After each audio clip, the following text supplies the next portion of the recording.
जी मित्र प्यारिओ, तुसी मेरे पिछे जिहड़ी पूरी इमारत देख रहे हो, ये सारी इमारत महाराजा खड़क सिंह की हवेली का हिस्सा है।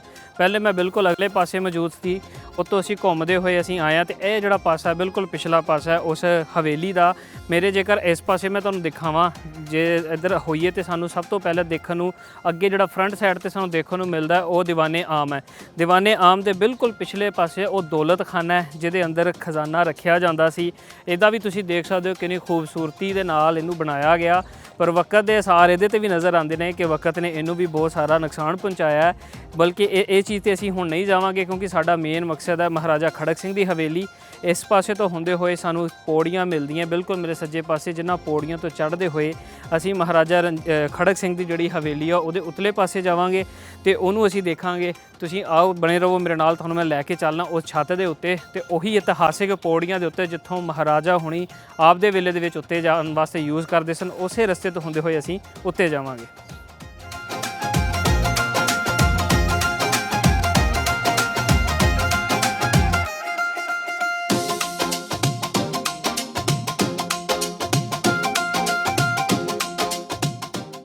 जी मित्र प्यारिओ, वो पौड़ियाँ चढ़ते हुए मैं आ गया उस छत के उत्ते जिहड़ी महाराजा खड़क सिंह की हवेली की छत है। अगे तुसीं देख सकते हो एक खूबसूरत सहन नज़र आ रहा है। मेरे पिछे मैं तुहानूं दिखाना चाहांगा जिहड़े सानूं थंब पिलर नज़र आ रहे हैं, ये इस चीज़ की अक्कासी करदे कि पिलरां दे उत्ते एक छत मौजूद सी जिहड़े समय दे नाल ढह ढेरी हो गई। अच्छा, सब तो वधिया गल जिहड़ी मैं तुहानूं दसदा चलां कि इस हिस्से नूं तुसीं देख सकदे हो मेरे पिछे कि बहुत सारा नुकसान पहुंचिया लगदा है, हालात दा मौसम दा कह सकते हैं। उहदी वजह ये भी हो सकती है कि ये जिहड़ी जगह ये जिहड़ी हवेली है, बाकी सारे किले तो सब तो उच्चे स्थान के उत्ते ये हवेली है। तो यह उचाई के उत्ते होने करके माहौल का असर ये उत्ते डायरैक्ट हुंदा सी, जिहदे करके इहदी इमारत ज़्यादा डैमेज हुई लग रही है सानू। जी मित्र प्यारिओ, आओ मैं तुहानूं दिखाना है कि ये तुसीं देख रहे हो कि एक खूबसूरत तरतीब जिहड़े पिलरां दी सानू नज़र आ रही है, जिहड़े थंब बने हुए नज़र आ रहे हैं। यह वेखो इहदे उत्ते ना सानू सीमेंट भी देखने को मिल रहा है। ये सीमेंट इस गल का प्रदर्शन करता है कि जी इहदे उत्ते बाद दे विच इहनूं थोड़ा जिहा संभालण वास्ते इहदे उत्ते काम कीता गया इमारत के उत्ते। तो इहदे विच सानू सीमेंट देखने को मिल रहा है कि जिवें कि असीं देखना पिछले तरज़ दीयां जिन्नियां इमारतां उहदे विच चूना गारा या छोटी इट या उहदे विच होर दालां दा मिक्सचर यूज़ हुंदा सी। पर यह सीमेंट वगैरह मजबूती वास्ते नहीं सी यूज़ हुंदा, किसी उस समय दे विच सीमेंट वगैरह हुंदा नहीं सी। सो इहदे अंदर सानू लकड़ी भी देखने को मिलती है इहनूं संभालण वास्ते, इहदी मजबूती इहनूं कायम रखण वास्ते। तो ये जिहड़ा सीगा ये पासा बिल्कुल इहदे उत्ते ना छत हुंदा सी, कह सकते हैं जिहड़ा कि एक इमारत दे अगे बरांडे का काम सानू दिंदी सी ये जिहड़ी जगह।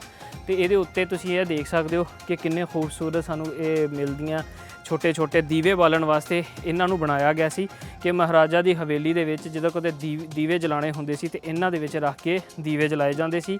और ये खूबसूरत तरतीब दे नाल सानू थल्लों एक पूरा मेहराबी शक्ल दे विच ते मेहराब की शक्ल दे छोटे छोटे सानू ये दलीचे च देखने को मिलते हैं।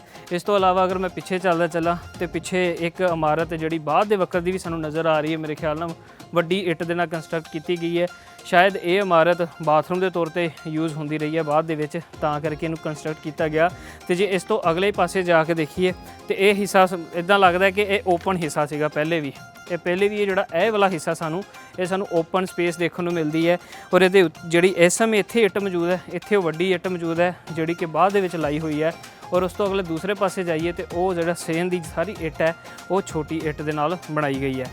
इस तो इलावा होर मैं तुहानूं दसदा चलां कि जिहड़े पिछे सानू देखने को मिल रहे हैं, इहदे विच भी सेम उही तरतीब जिहड़ी पिछों असीं देख रहे हैं छोटे छोटे दलीचियां दी, वो सानू पूरे इमारत दे विच देखने को मिलदी है। जेकर असीं उत्ते देखिए तो उत्ते भी बड़ी खूबसूरती दे नाल पत्तियां दे जिहड़े नक्श है वो बनाए गए जिहड़े कि उन्हां दियां नुक्करां दे उत्ते दीवार दी सानू देखने को मिलते हैं। इस तो इलावा मैं अगले पासे जाना तो इस इमारत के अंदर जाने असीं देखते हैं इस इमारत के अंदर होर सानू की देखने को मिलता है। बने रहो मेरे नाल।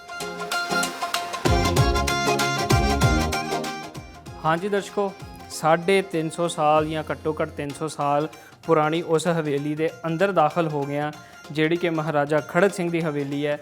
दिखांदा चलां कि एक छोटा जिहा सानू कमरा देखने को मिलता है। इस कमरे दे विच भी अगर मैं तुहानूं दिखावां तो सब तो पहले तुसीं ये देख सकते हो इमारत के उत्ते ये सानू चित्रकारी इत्थे सानू देखने को मिल रही है, इस पासे भी देखने को मिल रही है। और इस तो इलावा जे असीं उत्ते इमारत देखने हैं उहदे उत्ते भी सानू पेंटिंग का नक्शकारी का रंग सानू देखने को मिल रहा है और बहुत ही खूबसूरत वो काम देखने को मिलता। और उत्ते जिहड़ी इहदी छत है जिहड़ी कि बाद दे विच तब्दील की गई है, हुण लक्कड़ के उत्ते छत बनाई गई है जेकर तुसीं देख सको। तो ਤੇ ਉਹ ਬੜੀ ਖੂਬਸੂਰਤੀ ਦੇ ਨਾਲ ਉਹ ਛੱਤ ਦਾ ਕੰਮ ਕੀਤਾ ਗਿਆ ਕਿਉਂਕਿ ਇਹਨੂੰ ਰੀਸਟੋਰ ਕੀਤਾ ਜਾ ਰਿਹਾ। ਸ਼ਾਇਦ ਇਮਾਰਤ ਇੰਨਾ ਭਾਰ ਨਹੀਂ ਝੱਲ ਸਕਦੀ। ਇਹਦੇ ਉੱਤੇ ਸੀਮੈਂਟ ਦੀ ਜਿਹੜੀ ਛੱਤ ਹੈ ਉਹ ਨਹੀਂ ਬਣਾਈ ਗਈ, ਲੱਕੜ ਦੀ ਛੱਤ ਬਣਾਈ ਗਈ ਹੈ ਤਾਂ ਕਿ ਇਹ ਆਪਣੇ ਭਾਰ ਦੇ ਉੱਤੇ ਕੰਟਰੋਲ ਰਵੇ ਔਰ ਇਹ ਡਿੱਗੇ ਨਾ। ਇਸ ਤੋਂ ਇਲਾਵਾ ਮੈਂ ਤੁਹਾਨੂੰ ਲੈ ਕੇ ਚੱਲਾਂ ਦੂਸਰੇ ਪਾਸੇ। ਜਿੱਦਾਂ ਹੀ ਅਸੀਂ ਇਸ ਕਮਰੇ ਤੋਂ ਅੱਗੇ ਐਂਟਰ ਹੁੰਦੇ ਹਾਂ ਤੇ ਸਾਨੂੰ ਇੱਕ ਬਹੁਤ ਹੀ ਖੂਬਸੂਰਤ ਹਾਲ ਦੇਖਣ ਨੂੰ ਮਿਲਦਾ ਹੈ। ਜਿਵੇਂ ਕਿ ਘਰਾਂ ਦੇ ਵਿੱਚ ਡਾਈਨਿੰਗ ਏਰੀਆ ਜਿਹਨੂੰ ਕਹਿ ਸਕਦੇ ਹਾਂ ਅਸੀਂ, ਹੋ ਸਕਦਾ ਕਿ ਮਹਾਰਾਜਾ ਦੀ ਹਵੇਲੀ ਦਾ ਉਹ ਡਾਈਨਿੰਗ ਏਰੀਆ ਹੋਵੇ।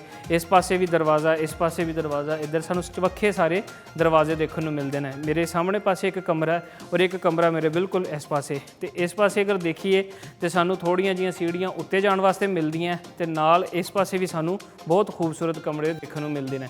ਇਸ ਇਮਾਰਤ ਦੇ ਉੱਤੇ ਵੀ ਮਿੱਤਰ ਪਿਆਰਿਓ ਲੱਕੜ ਦੇ ਬੜੀ ਖੂਬਸੂਰਤ ਕੰਮ ਕੀਤਾ ਗਿਆ। ਗਾਡਰ ਲੱਕੜ ਦੇ ਰੱਖੇ ਗਏ ਹਨ ਔਰ ਜਿਹੜੇ ਬਾਲੇ ਆ ਉਹ ਵੀ ਲੱਕੜ ਦੇ ਅਤੇ ਵਿੱਚ ਪੱਖਰ ਯੂਜ਼ ਕੀਤਾ ਗਿਆ ਤਾਂ ਕਿ ਇਸ ਇਮਾਰਤ ਦਾ ਸੰਤੁਲਨ ਬਰਕਰਾਰ ਰਹੇ। ਔਰ ਇਹਦੀ ਉਚਾਈ ਵੀ ਕਾਫੀ, ਇਹਦੀ ਉਚਾਈ ਦੇਖੀਏ ਤਾਂ ਮੇਰੇ ਖਿਆਲ ਨਾਲ 30-35 ਫੁੱਟ ਤੇ ਦੀ ਉਚਾਈ ਘੱਟੋ ਘੱਟ ਹੋਣੀ ਹੈ। ਔਰ ਜਿਸ ਖੂਬਸੂਰਤੀ ਦੇ ਨਾਲ ਇਹਨੂੰ ਬਣਾਇਆ ਗਿਆ, ਸਾਹਮਣੇ ਅਗਰ ਇਸ ਪਾਸੇ ਦੇਖੀਏ ਤੇ ਸਾਨੂੰ ਉੱਤਲੇ ਪਾਸੇ ਦੇ ਚਿੱਟਾ ਜਿਹੜਾ ਵਾਈਟ ਵਾਸ਼ ਹੈ ਜਾਂ ਸੰਗੇ ਮਰਮਰ ਦੇਖਣ ਨੂੰ ਮਿਲਦਾ, ਜਿਹਦੇ ਅੰਦਰ ਵੀ ਪੱਤੀਆਂ ਦੇ ਨਕਸ਼ ਦੇਖਣ ਨੂੰ ਮਿਲਦੇ ਹਨ। ਅਤੇ ਲੱਗ ਰਿਹਾ ਕਿ ਸ਼ਾਇਦ ਸਮੇਂ ਦੇ ਨਾਲ ਇੱਥੇ ਕੋਈ ਚੀਜ਼ਾਂ ਵੀ ਲਗਾਈਆਂ ਗਈਆਂ ਹੁਣ, ਪਰ ਜਿਵੇਂ ਜਿਵੇਂ ਵਕਤ ਤਬਦੀਲ ਹੋਇਆ ਤੇ ਉਹ ਚੀਜ਼ਾਂ ਨੂੰ ਇੱਥੋਂ ਕੱਢ ਲਿਆ ਗਿਆ। ਤੇ ਇਸ ਪਾਸੇ ਦੇਖੀਏ ਤੇ ਇੱਕ ਖੂਬਸੂਰਤ ਸਾਨੂੰ ਅੱਗ ਬਾਲਣ ਵਾਸਤੇ ਉਹ ਚਿਮਨੀ ਵੀ ਦੇਖਣ ਨੂੰ ਮਿਲਦੀ ਹੈ। ਹੋ ਸਕਦਾ ਇਹ ਬਾਦਸ਼ਾਹ ਦੇ ਵੇਲੇ ਦੀ ਹੋਵੇ ਜਾਂ ਬ੍ਰਿਟਿਸ਼ ਰਾਜ ਦੇ ਵੇਲੇ ਇਹਨੂੰ ਯੂਜ਼ ਕੀਤਾ ਜਾਂਦਾ ਹੋਵੇ। ਤੇ ਸਾਨੂੰ ਇੱਥੇ ਦਰਵਾਜ਼ੇ ਦੇਖਣ ਨੂੰ ਨਹੀਂ ਮਿਲਦੇ ਕਿਉਂਕਿ ਇਹਦੇ ਜਿਹੜੇ ਦਰਵਾਜ਼ੇ ਲੱਕੜ ਖਰਾਬ ਹੋ ਗਿਆ ਸੀ, ਉਹ ਲੱਕੜ ਇਹਨਾਂ ਨੇ ਬਾਹਰ ਕੱਢ ਕੇ ਰੱਖੇ ਹੋਏ ਹਨ। ਤੇ ਇਹ ਜਿਹੜਾ ਕਮਰਾ ਜਿੱਥੇ ਮੈਂ ਜਾ ਰਿਹਾ, ਇੱਥੇ ਵੀ ਇੱਕ ਸਾਨੂੰ ਕਮਰਾ ਦੇਖਣ ਨੂੰ ਮਿਲਦਾ ਹੈ। ਇਸ ਕਮਰੇ ਦੇ ਬਿਲਕੁਲ ਪਿਛਲੇ ਪਾਸੇ ਵੀ ਇੱਕ ਕਮਰਾ ਦੇਖਣ ਨੂੰ ਮਿਲਦਾ ਹੈ ਔਰ ਨਾਲ ਹੀ ਉਸ ਪਾਸੇ ਵੀ ਇੱਕ ਕਮਰਾ ਹੈ। ਤੇ ਜੇਕਰ ਅਸੀਂ ਅੰਦਾਜ਼ਾ ਲਾਈਏ ਇਸ ਕਮਰੇ ਦੀ ਖੂਬਸੂਰਤੀ ਦੂਜੇ ਕਮਰਿਆਂ ਨਾਲੋਂ ਜ਼ਿਆਦਾ ਹੈ। ਜਿੱਥੋਂ ਤੱਕ ਮੇਰਾ ਅੰਦਾਜ਼ਾ ਮੈਨੂੰ ਲੱਗਦਾ ਹੈ ਕਿ ਇਹ ਜਿਹੜਾ ਕਮਰਾ ਹੈ ਇਹ ਸ਼ਾਇਦ ਮਹਾਰਾਜਾ ਖੜਕ ਸਿੰਘ ਦਾ ਹੋਵੇ ਕਿਉਂਕਿ ਇਹਦੀ ਇੱਕ ਵੱਡੀ ਵਜ੍ਹਾ ਹੈ। ਮੈਂ ਤੁਹਾਨੂੰ ਦਿਖਾਉਂਦਾ ਚੱਲਾਂ ਕਿ ਇਸ ਪਾਸੇ ਜੇਕਰ ਦੇਖੀਏ ਤਾਂ ਸਾਨੂੰ ਇੱਕ ਖੂਬਸੂਰਤ ਛੋਟਾ ਜਿਹਾ ਹਮਾਮ ਵੀ ਨਜ਼ਰ ਆ ਰਿਹਾ। ਪਰ ਦਰਸ਼ਕੋ ਇੱਕ ਗੱਲ ਇੱਥੇ ਦੇਖਣ ਯੋਗ ਹੈ ਕਿ ਇਹ ਇੱਦਾਂ ਲੱਗ ਰਿਹਾ ਜਿਵੇਂ ਕਿ ਪਹਿਲੇ ਪੂਰਿਆ ਹੋਇਆ ਸੀ ਤੇ ਬਾਅਦ ਦੇ ਵਿੱਚ ਇਹਨੂੰ ਪੱਟ ਕੇ ਦੁਬਾਰਾ ਇੱਥੋਂ ਕੱਢਿਆ ਗਿਆ ਕਿਉਂਕਿ ਇਹ ਇਮਾਰਤਾਂ ਬਾਅਦ ਦੇ ਵਿੱਚ ਬ੍ਰਿਟਿਸ਼ ਦੇ ਕੋਲ ਵੀ ਰਹੀਆਂ ਤੇ ਸ਼ਾਇਦ ਉਹਨਾਂ ਨੇ ਇਹਨਾਂ ਨੂੰ ਥੋੜ੍ਹਾ ਜਿਹਾ ਵਿਗਾੜਿਆ ਹੋਵੇ, ਇਹਨਾਂ ਦੀ ਸ਼ਕਲ ਨੂੰ ਆਪਣੇ ਹਿਸਾਬ ਦੇ ਨਾਲ ਜਿੱਦਾਂ ਉਹਨਾਂ ਨੂੰ ਜ਼ਰੂਰਤ ਸੀ ਤੇ ਉਹਨਾਂ ਨੂੰ ਚੇਂਜ ਕੀਤਾ ਹੋਏ।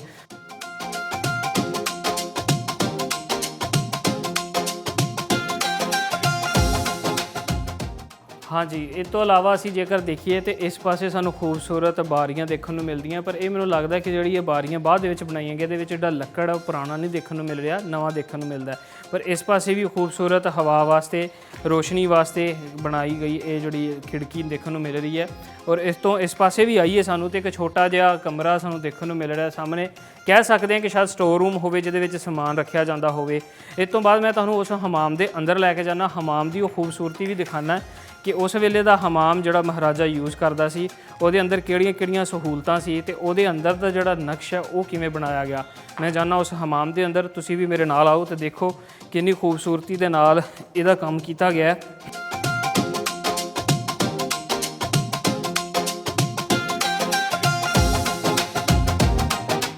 ਜੀ ਮਿੱਤਰ ਪਿਆਰਿਓ, ਇਸ ਸਮੇਂ ਮੈਂ ਉਸ ਹਮਾਮ ਦੇ ਵਿੱਚ ਮੌਜੂਦ ਹਾਂ ਜਿਹੜਾ ਕਿ ਮਹਾਰਾਜਾ ਹਮਾਮ ਯੂਜ਼ ਕਰਦੇ ਸਨ। ਔਰ ਸਾਹਮਣੇ ਮੇਰੇ ਉਹ ਹੋਦੀ ਮੌਜੂਦ ਹੈ ਜਿਹਦੇ ਅੰਦਰ ਪਾਣੀ ਸਟੋਰ ਕਰਕੇ ਤੇ ਉਹ ਬਾਥ ਲੈਂਦੇ ਸਨ। ਔਰ ਜੇਕਰ ਨਾਲ ਦੇਖੀਏ ਤੇ ਸਾਨੂੰ ਇੱਕ ਨਾਲ ਰਸਤਾ ਵੀ ਦੇਖਣ ਨੂੰ ਮਿਲਦਾ, ਸ਼ਾਇਦ ਇਹ ਪਾਣੀ ਦੀ ਸਪਲਾਈ ਦਾ ਰਸਤਾ ਹੈ। ਇਸ ਤੋਂ ਇਲਾਵਾ ਛੋਟੇ ਜਿਹੜੇ ਸਾਨੂੰ ਪਾਈਪ ਮਿਲਦੇ ਨੇ ਪਾਣੀ ਦੀ ਸਪਲਾਈ ਦੇ, ਔਰ ਸੀਮੈਂਟ ਦੇ ਬਣੇ ਹੋਏ ਜਿਹੜੇ ਕਿ ਪਾਈਪ ਹੈ ਕਿਉਂਕਿ ਉਸ ਸਮੇਂ ਦੇ ਵਿੱਚ ਪਲਾਸਟਿਕ ਤਾਂ ਹੁੰਦਾ ਨਹੀਂ ਸੀ ਤੇ ਸ਼ਾਇਦ ਉਸ ਤਰੀਕੇ ਦੇ ਨਾਲ ਕਿਸੇ ਤਰੀਕੇ ਦਾ ਮਿੱਟੀ ਦੇ ਜਿਹੜੇ ਪਾਈਪ ਹੈ ਉਹ ਬਣਾਏ ਗਏ।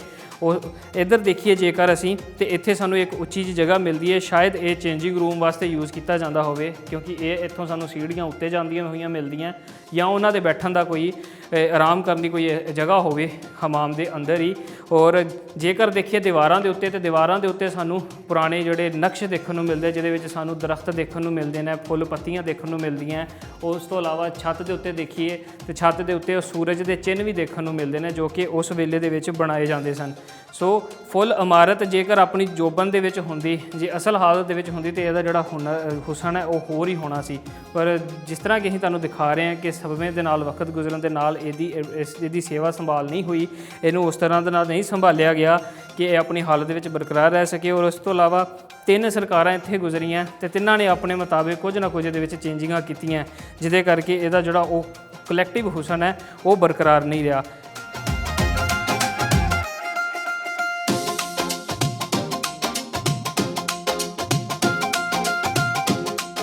ਹਾਂਜੀ ਦਰਸ਼ਕੋ 350 ਸਾਲ ਜਾਂ 300 ਸਾਲ ਵੀ ਕਹਿ ਸਕਦੇ ਹਾਂ ਅਸੀਂ ਪੁਰਾਣੀ ਉਸ ਹਵੇਲੀ ਦੇ ਵਿੱਚ ਮੌਜੂਦ ਹਾਂ, ਜਿਹਨੂੰ ਖੜਕ ਸਿੰਘ ਦੀ ਹਵੇਲੀ ਕਿਹਾ ਜਾਂਦਾ ਹੈ। ਔਰ ਉਹਨਾਂ ਦੇ ਹਮਾਮ ਦੇ ਅੰਦਰ ਮੈਂ ਮੌਜੂਦ ਹਾਂ।